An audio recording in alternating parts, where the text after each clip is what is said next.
afternoon and welcome to We Are One, otherwise known as WOA News Broadcasting Station, brought to you by Communist Party of Penobscot. Reporting to you today, we have I, Samuel Gachagua, and Charlotte Hobby, who's not at this location at this moment, but and we have Zen Choi. How are you doing tonight? I'm good. How are you?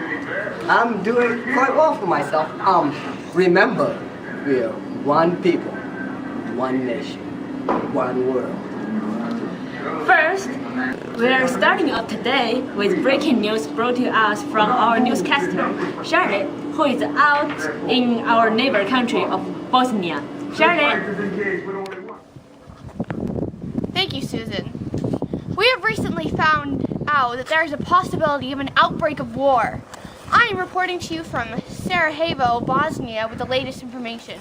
While participating in a parade, the Austrian Archduke Franz Ferdinand and his wife Sophie were assassinated by a Serbian nationalist. The furious Austria has ordered several things from Serbia and is contemplating whether to declare war or not. The odds are very high that they will declare war, but there is still a slight chance that there will not be one. We are so lucky that our leadership is so powerful that we will able to come out on top if ever war was declared on us. However, the Austrians are not so lucky because they do not follow the same Marxist ideas that we do.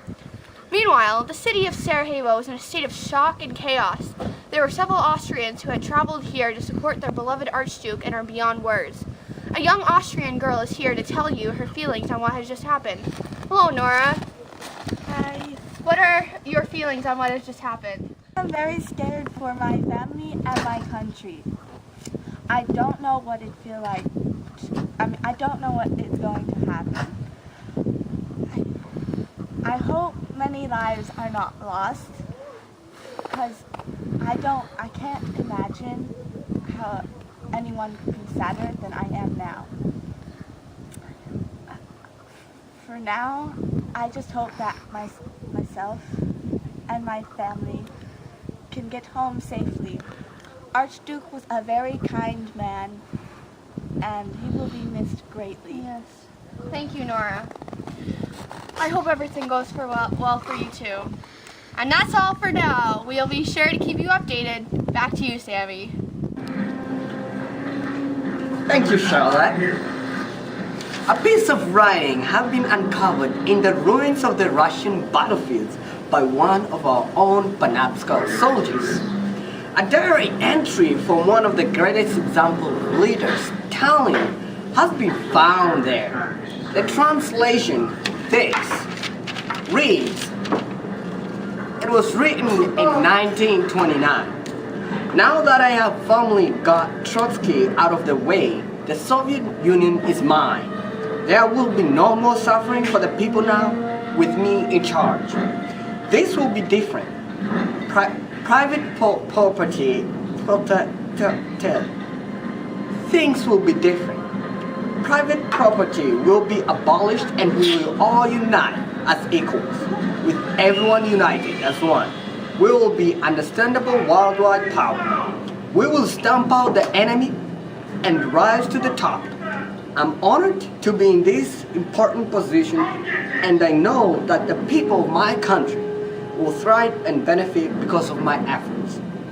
Anyone against this cause will be destroyed. There will be no room for enemies or traitors if we are truly to be as one people. I know that one day people will make statues. I know that one day people will add tributes to me as their savior. Buildings will be named after me and my legend will remain, for I will bring the Soviet Union to a level unimaginable. We will be a mighty destructive force that cannot be beaten by anyone. We are the Soviets. We will be one. That's the diary entry from Stalin in 1929. His handwriting is a little bit weird, but don't worry about that because I can read that. Alright. Next, we'll be hearing a very interesting story relating to Stalin about his philosopher Maslow. But first, word from our sponsor.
We are so lucky to be led by such a wonderful and dedicated leader. Now onto another top story concerning our beloved philosopher Maslow. Joseph Stalin, who is the greatest example of leadership that people of Banaskat follow today, held the position of first General Secretary of the Communist Party of the Soviet Union's certain community. Throughout his life, his extraordinary success of leadership totally supported psychologist Maslow's hierarchy of needs. Go. Stalin's father was a shoemaker, and he grew up well off because his father owned a factory. Maslow's hierarchy of needs is satisfied Stalin the biologic, psychologic, and satisfied needs. Only after satisfied with those basic needs, Stalin could then move up to the higher level in Maslow's hierarchy of needs. Then Stalin found a wife, and he was always fighting for his revolution. In Maslow's hierarchy of needs, his father, his family, and his work group satisfied his belongingness and love needs level, which provide a chance for Stalin to move up to a next level. In back-to-back 5 years plan, the Soviet units under Stalin began to modernize with great speed. This satisfied Stalin's Eastern needs in Maslow's hierarchy of needs level. So after Stalin finished this Eastern needs level, he finally got to his self-actualization. Then he created his count of followers and executioners, which he used to control his country completely. And now for another words from our sponsors. My name is Pylon, and I am the sole leader of Banaskat under the Communist Party of Banaskat.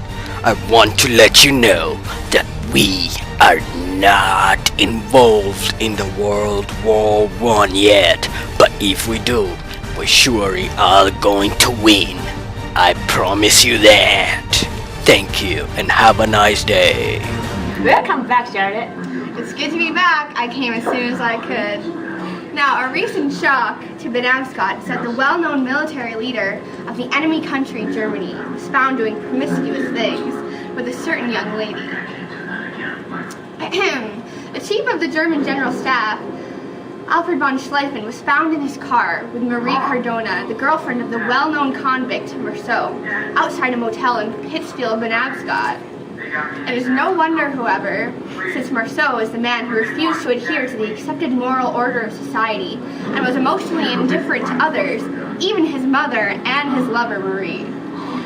But why is the old chief of the German General Staff, Alfred von Schlieffen, hanging out with the young and beautiful Marie at night? Why did he park his car outside the motel with Marie? What were they doing? It's really hard for me not to think something suspicious was happening between them. a strong, powerful older man was hanging out with a young, hot girl at night, I am surprised. The paparazzi were surprised. The locals were surprised. Everyone is surprised. Surprise. Alfred von Schleifen has power, but that doesn't mean that he can do whatever he wants or he can take anything by force.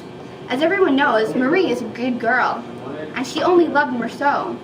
People would never believe that Marie went out to meet Alfred von Schleifen by her own free will, so we are led to wonder, was Marie put up into meeting Alfred von Schleifen?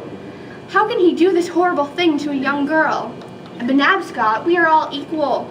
One of our primary goals, according to our Marxist government, is to achieve social equality. The same things would never happen in our society, because the people in power do not believe that they have more advantages than those who are not in power. Is he handsome? No. And why can he drive a car to the motel? How can he have the money to buy a car? Does he think he's so privileged that he is authorized to take advantage of Marceau's beautiful girlfriend? It's unfair. These things would never happen in our society. Because of Marxism, we have an equal distribution of wealth. If he has the spare money to buy a car, everyone should have the spare money to buy a car. But now, the truth is, people in his country are still struggling and getting enough food to eat. How can people believe that this kind of man will help his country in making a brand new future? How can anyone believe his plan is the right guideline? From what he did last night, it's easy for us to doubt his ability. It shows that Penobscot will rule the world. Thank you. Thank you, Charlotte. And that's it for WON News. For tonight, this is Samuel Gacha, Charlotte Hubby. Jun Shai. and we hope your news is good news. Good night.